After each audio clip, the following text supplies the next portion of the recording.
Lee, What? what's up first this morning?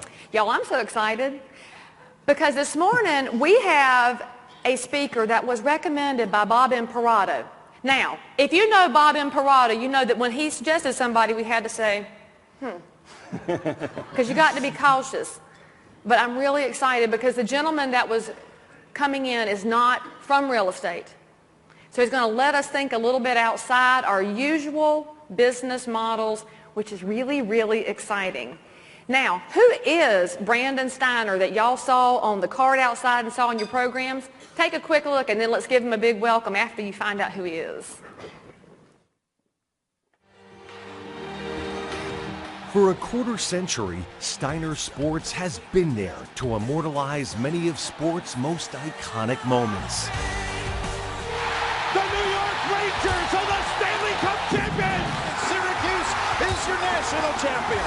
Incomplete, and the ball game's over, and the Giants have won Super Bowl 46!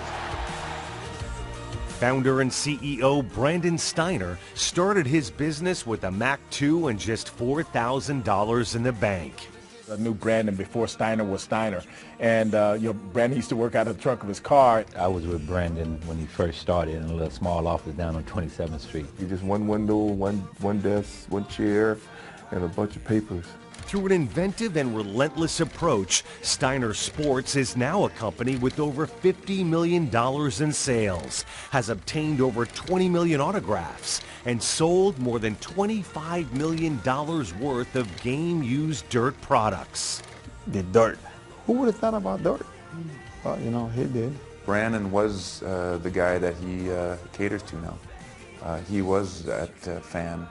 And I think it was easy for him to move into that business because he was that guy. Seeing the guy work his tail off to become what he is now. You know, as a collector, if you want to get the real legit signature autograph memorabilia, go to Brandon. Also a leader in corporate and player marketing, Steiner's success and integrity has led to exclusive partnerships with the biggest names in sports and some of the most prestigious organizations on any field. I was looking for someone who I could associate myself with, and that's what I found in Steiner. And he got to the point of credibility and brought it to a level of credibility to where he could partner with major league teams. He could form a partnership with the Yankees. It was just more of a friendship, more so than a business relationship or anything like that. So he's been a great friend and a dear person of mine. You meet Brandon, just what a great person he is, and some of the the workers here at Steiner, and just it feels like a family. That's how I guess every business has started, through good word of mouth and good credibility, and Brandon's and Steiner was no different. He took it and bring it to a different level. I think Brandon's second to none. Steiner Sports is second to none when it comes to the memorabilia business. See ya! 3,000! History with an exclamation point!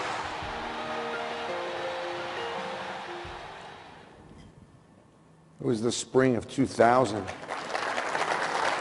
Thank you. My wife had got me a birthday gift for my 40th birthday. My dream, to play and meet Michael Jordan.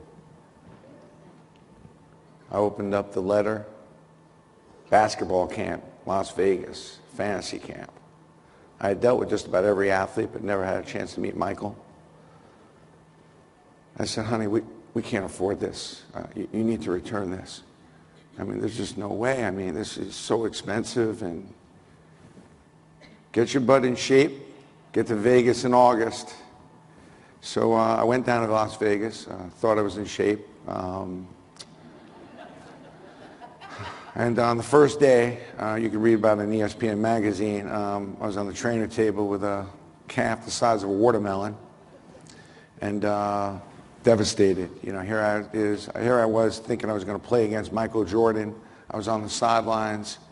And actually, as I was sitting on the sidelines, getting ready to go home early because I was in pain, Michael started walking over to me. And he then proceeded to step on my other foot and then play with the team that I was supposed to be on. Really pissed me off. Went home and got my leg together and started getting into Rocky mode, hired a trainer. Remember, I'm 56, this is 16 years ago. And just every day, you know, I said, I'm going to go back to that camp, and I'm going to kick Michael Jordan's ass. So I went back to the camp the following summer. I asked my friend Larry Davis, Brooklyn friend growing up, hey, you want to come with me? I'm going to go back to Vegas. I'm going to kick Michael Jordan's ass, and it'll be a fun time. So, you know, rolling his eyes like, yeah, he's going to beat Michael Jordan. But a free trip to Vegas, our brother's not going to refuse. So we went to Vegas, and sure enough, you know, in my mind, I, you know, felt great. And the first day I see Michael, and I said, Michael, I had a dream. I had a dream that I kicked your butt. You know, that I hit the winning shot. You had to get off the court. Now, in those days, Michael would never let you win. So, you know, we go on, and that night, somehow, we're in a gambling, somewhere in a casino with Michael, about 15 people. And I go over to Michael, and I said, Michael, you know, it's not going to work out for you this trip. I'm going to get on the court. I'm going to kick your butt. He says, look, we have choose up at 7 o'clock a.m. Why don't you just meet me there? I said, well, don't bring that powder fairy blue stuff that you normally wear, the North Carolina stuff, and I'll meet you at 7. So sure enough, I'm 7 a.m. and well, actually it was about 5:30 when I started stretching. And I was ready to go, and got on the court and got online to play in 4-on-4. And immediately I get on the court and I said, hey, I got Michael. On the first play, you know, we choose up, we start rolling, and on the first play I boxed Michael out. And I definitely was grabbing some things that another man should not be grabbing another man, but we were about 10 feet off the court, and he just says, who are you? Like, I said, I am the guy that's going to kick your butt today. It's not going to work out for you today, I promise. So we continue playing, and the first shot, I mean, the first shot that I get, I'm looking to score, goes right in. Now, I think Michael didn't really see me coming. I'm sure he wasn't all over me, so he starts nodding his head, rolling those big eyes. And I said, Michael, why don't you play a little defense? So on the next play, I'm looking to be a scorer, and immediately, as soon as I get the ball, I go up, and I didn't think Michael was that close. I'm not quite sure the ball has landed yet, but he just swats the ball away. And there were 3 courts in this big gym, and I mean, boom! And I was just, and we continue playing, and he's kind of nods his head like that was enough for you and everything else. So we continue playing, and it's 6-5 in a 7 game. And I am starting to get a little nervous that maybe this is not going to work out for me. And he's got the ball, and he doesn't seem that big to me. I mean, I don't know. He just didn't seem that big. I felt like I could check him. I felt like I had him under control, a little delusional. And he has the ball, and he's kind of doing this at this point. He's got a little 15-foot shot, and he's kind of, and for some reason, he passes to a short, stumpy guy underneath the basket. Big mistake. He misses the layup. I run right to the top of the key, clap my hands, get the ball, shoot it, boom, goes in, tie score. And I'm looking to be a scorer. As soon as we get the ball back, I take the ball out, I pass it to somebody on the side, and immediately I slide over to the right side on the elbow, about 5 feet over to the right of the foul line. And one of his men get in the way so he can't come over and guard me. And I got a wide open shot. Take that shot, nothing but net. Game over. Michael, get off the court now and watch me play. Sit down with the losers. Now, a lot of you are probably thinking how that story reflects to you, but something, a lot of times we write a story for ourselves, what we can't do.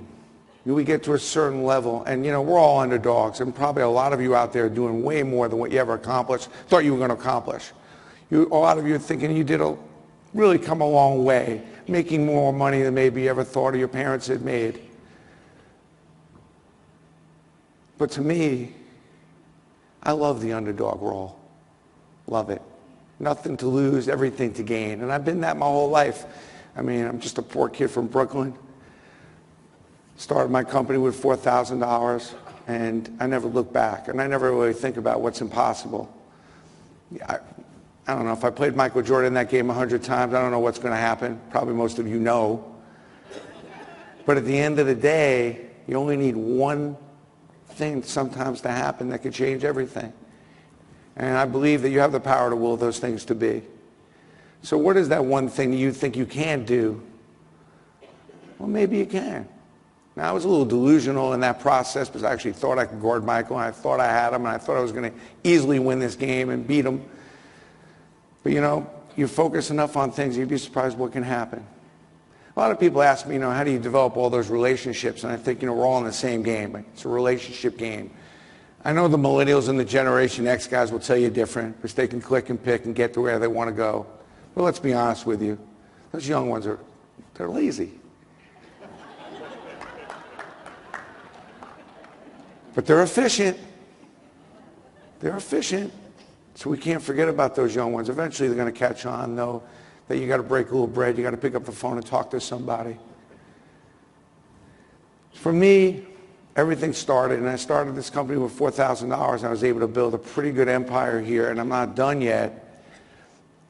You got to have balls was my mother's favorite line. Even though I have sold hundreds of thousands of balls, and it was a little bit of a play on words, my mother was a woman that was way ahead of her time. Look at that person, how lazy they are. Be fearless, do the right thing, go all the way. You got to have balls. That guy's spineless. That woman doesn't know what she's doing.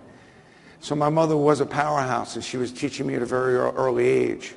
So I went to go see my mom, who at the time was running a beauty parlor, and I told her I wanted a career change. She said, "You're 12. What is it you think you... What? I said, well, I've been working for Freddie the Fruit Man for a couple of years now, selling some fireworks, giving out some circulars underneath the L in Brooklyn. And I think I need more free time after school to play sports. And I need a different kind of opportunity and job so I can make money for us without taking all of my time. And I was thinking about maybe going into the paper delivery business." He says, "Okay, that's a good idea." So I go to Avenue X. I go to the man that has all the paper routes on East 4th Street and Avenue X. And I lived on 539 Kings Highway over a Glock Kosher butcher. For those of you familiar with Glock Kosher. Well, that's where they kill the chickens underneath, in the butcher shop. So right underneath my window every morning was a man, killing chickens. Just to give a kind of a perspective of what my morning was like. So getting up a little earlier sometimes wasn't that bad a thing. So I went to go open up my paper route, and I got the first route. It was 29 dailies and 34 Sundays. And I saw a little circular hanging up on the wall that said, whoever opens up the most accounts will get a box of candy bars. Now, I tell people all the time, I saw the light at an early age. Unfortunately, it was the refrigerator light, because that refrigerator was empty. I was starving. So I said, there's no way I'm not winning that box of candy bar. There's no way. So what's a kid do? He's 12. I start knocking on doors. Sure enough, I ran into a woman. She's about 70. I knew that she was going to be a person I was going to be able to sign up because she had the stack of newspapers look like since the day she was born in her house. I said, "Ma'am, would you like to get the paper delivered?" She says, "No, I really wouldn't." I said, "Ma'am, I'm going to be here every morning by 7 a.m. She says, "Yeah, but I go to the corner store." I said, "Ma'am, it's 8 cents from me and 8 cents from the corner store." "Yeah, but then I got to tip you." I go home, I said, "Mom, can you believe how cheap the people are in this neighborhood?" She said, "I'm going to teach you a valuable lesson. If you're selling something that someone else is selling, and you have to admit other people sell the newspaper, you have to differentiate yourself." Now, at 12, I had a little problem with that. Quite understand how to get my arms around that. But I continued to be persistent. And I went back to that woman. About 2 days later, I knocked on her door. I said, "Sonny, I told you I don't want to get the paper delivered. Thank you very much." I said, "Ma'am, 1 second. I was thinking about you. If there's torrential downpour, snowstorm, just floods, just horrible weather, a woman of your age should not be going out. If I bring you milk on Wednesdays and Sundays and hot bagels on Sunday morning and whatever else you need, I'll stop by the store. Would you get the paper delivered for me then?" I said, "That's so sweet of you." I was concerned. I'm just thinking, if the weather's not right, I just want to make sure you have somebody there to get you the things you need. Well, not only did that woman sign up, but 199 dailies and 234 Sundays later, 2 shopping carts to deliver the Sunday paper. and I was on my way. The woman turned me on to every person in the neighborhood, and you know, there's always that one person. Well, she was it. And how that story, I hope, resonates with all of you is it's not about what you're selling. It's not about the rentals. It's not about that. It's about how the people you're renting to need to receive it. And are you listening to what they really need? I remember looking for my first house. I kept telling the broker, all I want in my life is to have a driveway with a basket. All my friends had a driveway with a basketball court, you know, a little basket, and all I wanted. And all she kept doing was showing me houses that had no driveways. I'm like, of course I don't want this house. Until I found the one house that had a huge driveway where I knew I could put my basket there. And I never even went in the house. I told my wife if she liked it, we'll take it. Fortunately, I have a full court basketball court in my house, indoor and outdoor, to show you the lunacy, which is one of the blessings. But are you listening to your customers, and are you thinking about what they want and how they need to receive the house, how they need to receive the apartment? I think it's critical. And that value proposition, trust me, you don't obtain clients like the Yankees, a Yankee Steiner, or a Derek Jeter, or a Mariano Rivera, or an Eli Peyton Manning without really understanding what they need. Because I don't know if they needed Steiner, but it's zoning in on what they need, their foundation, their charity. In their particular case, the Yankees were trying to secure all those collectibles that were happening in their stadium and all the things that they were going on in their field and their locker room and making sure they were safe. So before I started thinking about how I was going to make money with the Yankees, I was more focused in on maybe securing things and making sure Yankee fans were safe or Red Sox fans were safe. And then I let things kind of take its course because I think they understood that I knew it was important to them. So value proposition is such an important element, such an important thing in business. I think if there's anything I'm going to mention today, please, think about when you're talking to your next client, next customer, and think more about what they're thinking and how they need to receive what you're selling, what they're looking to buy, as opposed to what you're thinking about selling. Well, I got to ask you a favor. I think that to be really successful, and we have a great day here, you've got probably a whole bunch of different things you're going to accomplish, a bunch of people you're going to meet, but I think the most important thing for me, I don't want to waste a second. I really think that the most important thing is, you want to be efficient with your day. So I got to ask you a favor. Tomorrow morning, when you wake up, I want you to think of me. That's 2 mornings in a row. Jeez.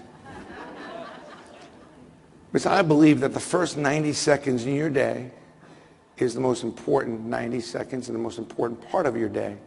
More important than the other 23 hours, 58 minutes, and 30 seconds. You see, the first 90 seconds is the capital. It is the nucleus of your day. Have a bad first 90 seconds, bad, you're done. Have a great first 90 seconds, you're going to have an unbelievable day. Like this morning I woke up, I said, oh God, what am I doing here in Orlando? Got to speak to this real estate group. Had to get back in bed and redo the 90 seconds. And we've all had those mornings. Now, I'm only kidding, but I was looking forward to this, but it's true. When you think about your first 90 seconds, first thing I want to think about is my MVP list, my most valuable priorities. What's important? Now, I'll be honest with you. I was building this company, obviously starting with a very small investment. I'd wake up in the morning. I don't even know if my wife was alive. Probably stepped on her head a few times, decided whether I wanted to go maybe even take a shower. Wasn't sure if I even wanted to brush my teeth. No idea where my kids were. Just got to get to work. Got to go make the next thing happen. And what I learned is that when I get my first 90 seconds, then at the end of the day, I missed it. The people that were most important, I probably forgot, didn't realize. Had an employee that maybe wasn't feeling well, that I didn't check on to see if she was okay. I think your MVP list is about getting your priorities in order. My wife has a mammogram at 11, I want to call her at 11:01. If my kid has a couple tests, well, I would normally call him, but you got to text him, see if that was okay. I think it's important, because if I asked every one of you why you work so hard, and why you do all the things you do, you tell me you do it for your family, do it for your wife, you do it for your husband, do it for your kids. But then you go through so many days where you're not really sure exactly where their heads are at, what winning is for them. So your most valuable priorities are critical if you want to get your day straight, because so many times those lousy clients or the lousy employees, they're sucking you dry. They're running you around like crazy. And then the things that are what really is going for your best, they kind of get forgotten. My second most important thing I want to do is, I've got only 86,500 seconds in a day, so I don't want to waste one, is your not-to-do list. I have a to-do list, but I create a not-to-do list. All the things that I shouldn't be doing, the people I should be sprinting away from, people that I want nothing to do with. I want to make sure that's clear. But sometimes, how much time do you waste talking to people that really are a waste of time, or friendly with people that you shouldn't be friends with?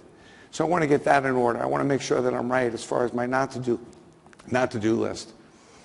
I think that to me is like when I get my first 90 seconds straight and I know where I'm at, I know what's important to me, I don't all of a sudden get to the end of the day and go, oh man, I forgot about that person, or I forgot to check in. I just got this client a new apartment, or I just got this person a new place to live, and I forgot to call and see if they're okay.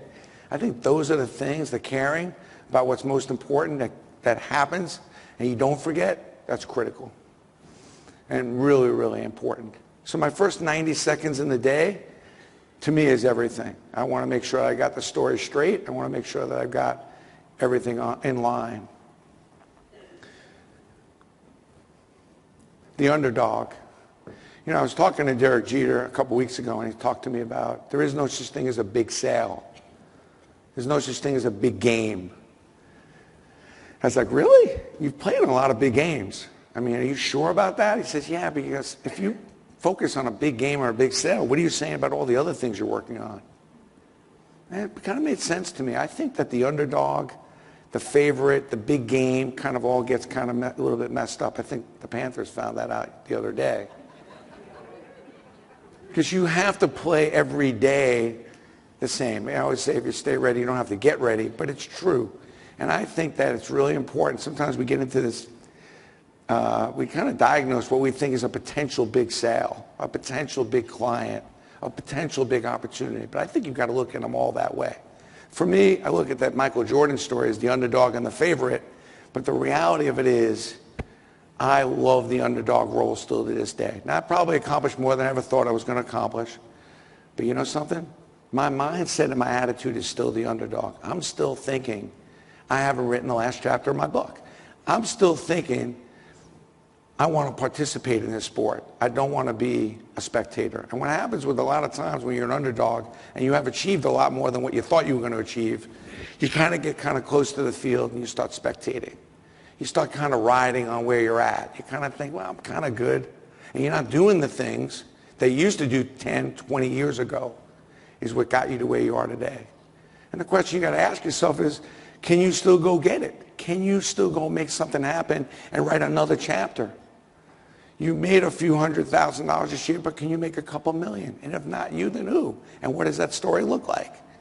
So I'm constantly trying to figure out how to go create that little chip on my shoulder and be that underdog. Now my soul, thanks to my mom and thanks to my wife, it's confident. It's the favorite. I know I'm good. I know I could do what I could do.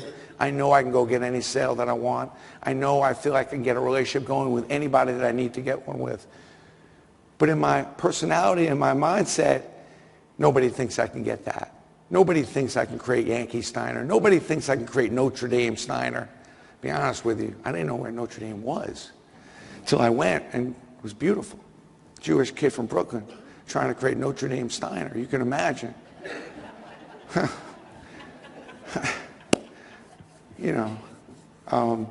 And 8 hours waiting for the assistant athletic director to come out.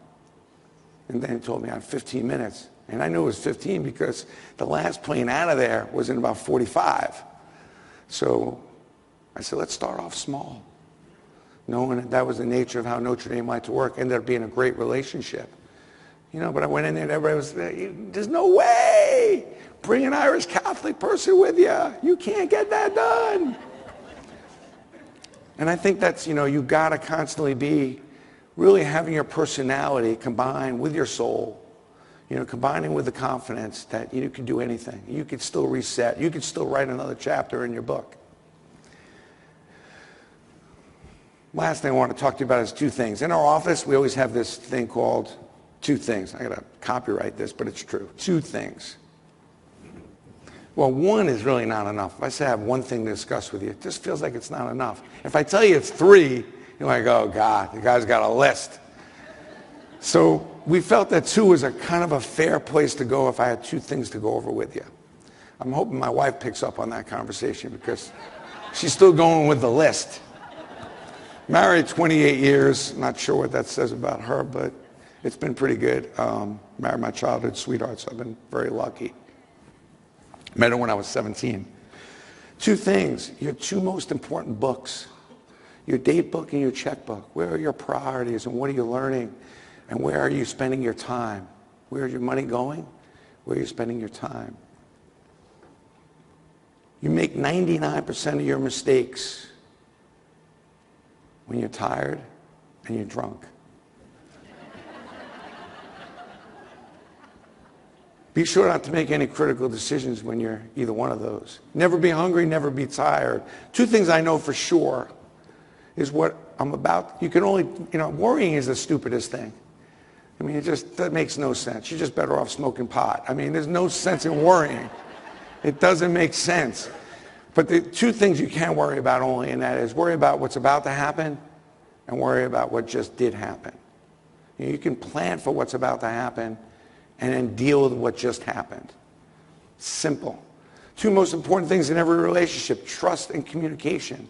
Think about anybody you really, really care about. Think about your person or your favorite person.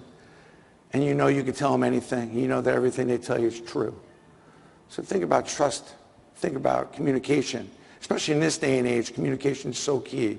Because, I only wish that they came up with texting and emailing and Facebook and all that stuff. I wish they came up with that like 30 years ago and just recently invented talking on the phone. Everybody be talking. Everybody be calling each other. Can you believe this? We're talking to each other. It's amazing. But it's true. I mean, I'm still an old school guy. And here's the thing. I mentor a lot of people, but I'm all up for being mentored. Up. So a lot of you probably mentor younger people.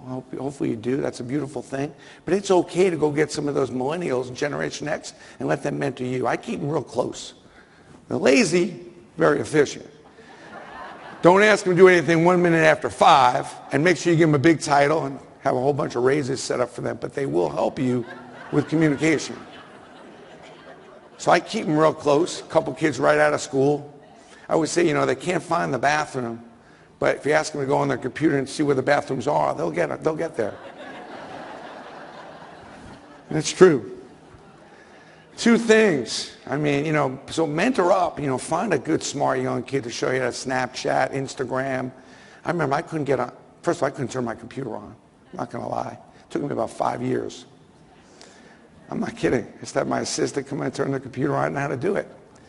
But I remember I was trying to get my Facebook going, and everybody's like, Facebook. And it is a popular, great vehicle, big Facebook fan. And, I couldn't get 100 people to like me on Facebook. So I threatened every employee if they didn't like me, they were going to get fired. And I got my first 100. Now I'm at 100,000. So, but Facebook's a great vehicle to communicate, and I think it's important. The 2 things, what's your list? What's 2 lists? The things that make and give your life purpose, the things that give you joy. And then the other list is, why aren't you doing them?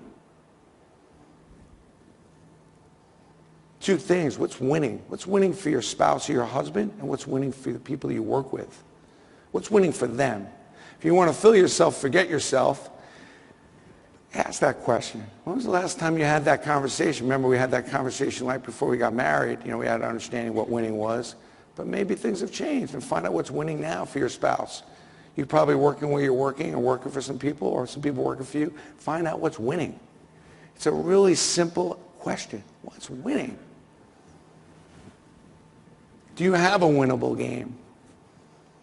Maybe somebody can't figure it out, and maybe with a little bit of help. So I think, when you want to grow, it's about the people that are around you, the people that are helping you, the people that are kind of supporting you. And I want to know what winning is for them. It's a really important thing. You can't outwork bad nutrition. So just because you went to the gym this morning doesn't give you a right to eat really badly. we're all going to live to about, well, there's a lot of women here. Probably, they're living probably to 90. The men are probably going to live to about 83, the way I calculate it. So you all got a nice run ahead of you. I mean, I thought by the time I got to 56, I'd be headed to Florida here. That's where I'd be living, retired. But the reality is I probably have a good 25, 30-year run ahead of me. So why not take advantage? Why not, why not make sure you have a good run? Make sure you're writing that last chapter in your book. It makes sense. And it's something that's efficient, that's effective. I don't know. I feel like the paint's not dry. I took my hand off the alternate control and delete a long time ago because I still feel like I have a great run in front of me. So I'm grateful, but I'm still not content. I'm still not feel like I have had my best day to some of the things that I could do. And I think that's a really important element to add into your day in your first 90 seconds is to make sure you have that little chip on your shoulder and make sure that you can pictorialize. I mean, beating Michael Jordan was a little bit of a stretch. I'll admit it. It was a good opening, but it was a true story, and I pictured it every day. And I had that opportunity, and I took them. I had that day, and I got lucky. But I had that day, and sometimes lucky is good. So I want to thank you for having me today. I want to tell you, first of all, for bringing me in. All the money from my books and speaking go to charity. So today's is going to the Mickey Mantle School. Kids that actually need the help. And also there's a tutoring, there are kids in Mount Vernon and Westchester that need tutoring, and that money will go to pay for tutors. And the last thing I'll pass on to you is that every day for the last 8 years, I start my day with 2 acts of kindness. I do 2 things for 2 different people that have no idea it's going to happen. And then later in that day, which could be buying coffee for whoever's behind me, or it could be just sending somebody a gift or sending somebody a book or calling somebody that has no idea and inviting him to be able to meet a player that I pulled off of Facebook or whatever it is. And then later in the morning, I get 2 thank you letters, usually handwritten. I know that sounds weird, but there are still people handwriting notes, and it's okay to do that. And I get that's the best part of my day, 2 acts of kindness. And today, we start off with a great 2 acts of kindness, which is helping the Mickey Mantle School, and then also helping the kids in Mount Vernon who can't read be able to pay for tutoring and tutors for those kids. So thank you so much for having me. Very grateful. And I'm going to be outside if you have any questions to sign some books. To have a little bit of a tight agenda, but if you have any sports marketing questions or collectible questions, what's it worth? I'm more than glad to answer any one of those questions for you. And I hope you guys have a fantastic convention, and hopefully you guys make hit a lot of your goals in closing up this year. Thank you.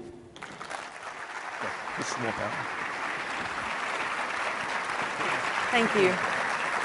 Thank you. Turn back around. Thank you. One of the most important things we can ever be reminded is our best day is yet to come, and we really do appreciate that. Thank you very much. Thank you.